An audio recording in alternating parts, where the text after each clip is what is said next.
What is financial inclusion?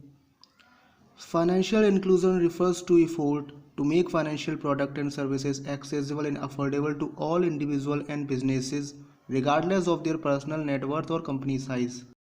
It strives to remove the barriers that exclude people from participating in the financial sector and using these services to improve their lives. It is also called inclusive finance. It is an effort to make everyday financial services available to more of the world's population at a reasonable cost. Financial inclusion in India. It was used for the first time in April 2005 in the annual policy statement presented by Y. Venugopal Reddy, Governor of Reserve Bank of India. Later on, this concept gained ground and came to be widely used in India and abroad. While recognizing the concern in regard to banking practices that tend to exclude rather than attract vast section of population, banks were urged to review their existing practices to align them with the objective of financial inclusion. The report of the internal group of examined issues relating to rural credit and microfinance in July 2005 drew strength from this announcement by Governor Y. Venugopal Reddy in the annual policy statement for 2005 to 6, wherein he had expressed deep concern on the exclusion of vast section of the population from the formal financial system. In the Khan Committee report, the RBI exhorted the bank with a view to achieving greater financial inclusion to make available a basic no-frills banking account. Khan Committee recommendations were incorporated into the mid-term review of the policy. Financial inclusion again featured later in 2005 when it was used by the K.C. Chakravarti, the chairman of Indian Bank. Mangalam Pondicherry became the first village in India where all households were provided banking facilities. Norms became less strict for people intending to open accounts with the annual deposit of less than 50,000 rupees. General Credit Card (GCC) were issued to the poor and disadvantaged with the view to help them access easy credit. In January 2006, the Reserve Bank permitted commercial banks to make use of services of non-governmental organizations, microfinance institute and other civil society organizations as the intermediaries for providing financial and banking services. These intermediaries could be used as business facilitators or businesses correspondents by commercial banks. The bank asked the commercial bank in different regions to start a 100% financial inclusion campaign on a pilot basis. As a result of campaign, states of union territories such as Pondicherry, Himachal Pradesh and Kerala announced 100% financial inclusion in all their districts. The Indian Reserve Bank vision for 2020 is to open nearly 600 million new customers account and services them through a variety of channels by leveraging. However, illiteracy, low income savings and lack of bank branches in rural areas continue to be roadblock to financial inclusion in many states and there is an inadequate legal and financial structure. The Government of India recently announced Pradhan Mantri Jan Dhan Yojana, a nation financial inclusion mission which aims to provide bank accounts to at least 75 million people by 26 January 2015. To achieve this milestone, it is important for both services providers and policymakers to have readily available information outlining gaps in access and interactive tools that helps better understand the context at the district level. Mix designed the Financial Inclusion Lab India Financial Inclusion Workbook to support these actors as they craft strategies to achieve these goals. In India, RBI has initiated several measures to achieve greater financial inclusion such as facilitating no-frills account and GCCs for small deposit and credit. So now I am telling about some of these initiatives. Opening of no-frills account. Basic banking no-frills account is with nil or very low minimum balance as well as charge that makes such an account accessible to vast section of the population. Banks have been advised to provide small overdrafts in such accounts.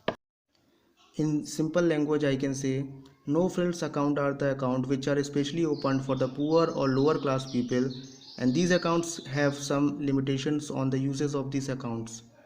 It was initiated under the financial inclusion policy implemented by RBI. Relaxation of Know Your Customer. KYC requirements for the opening bank account were relaxed for a small account in August 2005, thereby simplifying procedure by stipulating that introduction by an account holder who has been subjected to the full KYC drill would suffice for opening such accounts. The banks were also permitted to take any evidence as to the identity and address of the customer to their satisfaction. It has now been further relaxed to include the letters issued by the Unique Identification Authority of India containing details of name, address and Aadhaar number. Engaging business correspondents. In January 2006, RBI permitted banks to engage business facilitators as a business correspondents, as intermediaries for providing financial and banking services. The business correspondence models allows banks to provide two-step delivery of services, especially cash in cash out transaction, thus addressing the last mile problem. The list of eligible individuals and entities that can be engaged as a business correspondents is being widened from the time to time. With the effect from September 2010, for-profit companies have also been allowed to be engaged as a BCs. India Map of Financial Inclusions by Mix provides more insights on this. In the grassroots level, the business correspondents, with the help of village panchayat, has set up an ecosystem of common service centers. Common service centers is a rural electronic hub with a computer connected to the internet that provides e-governance or business services to the rural citizens. Use of technology.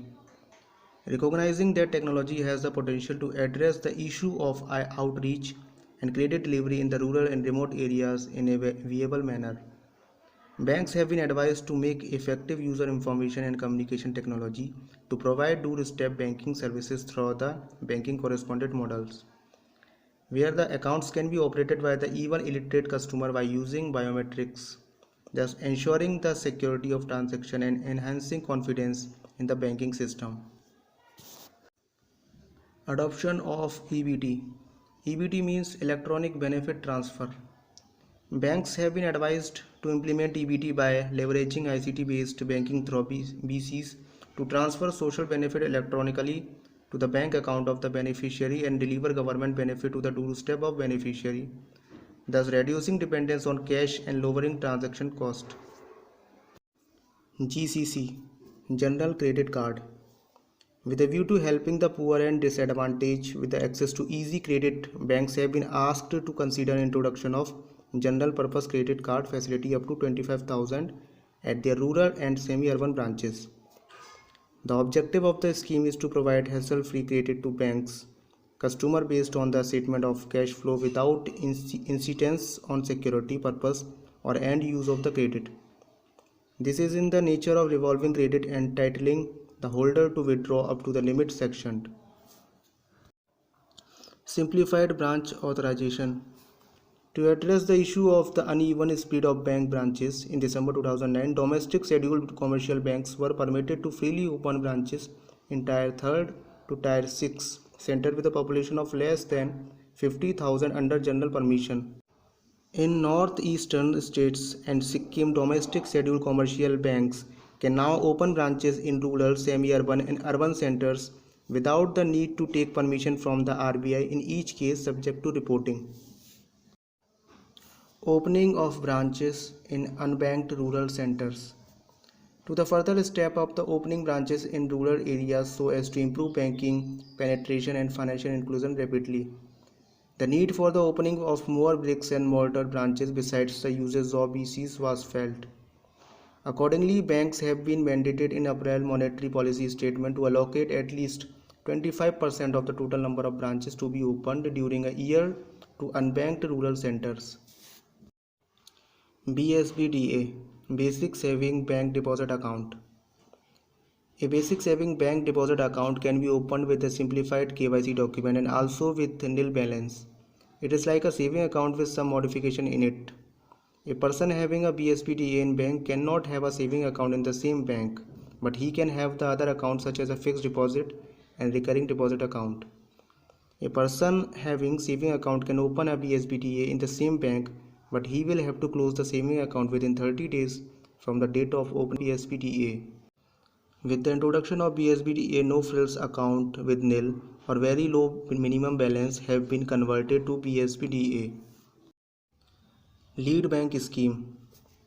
The Lead Bank Scheme was introduced in 1969 to provide lead rules to individual bank, both in public sector or private sector, for the districts allotted to them.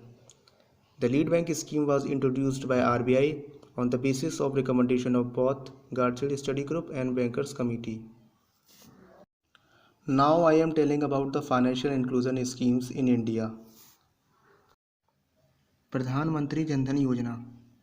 It is financial inclusion program of Government of India open to Indian citizens that aims to expand and make affordable access to financial services such as a bank account, remittance, credit, insurance and pensions. This financial inclusion campaign was launched by the Prime Minister of India Narendra Modi on 28 August 2014.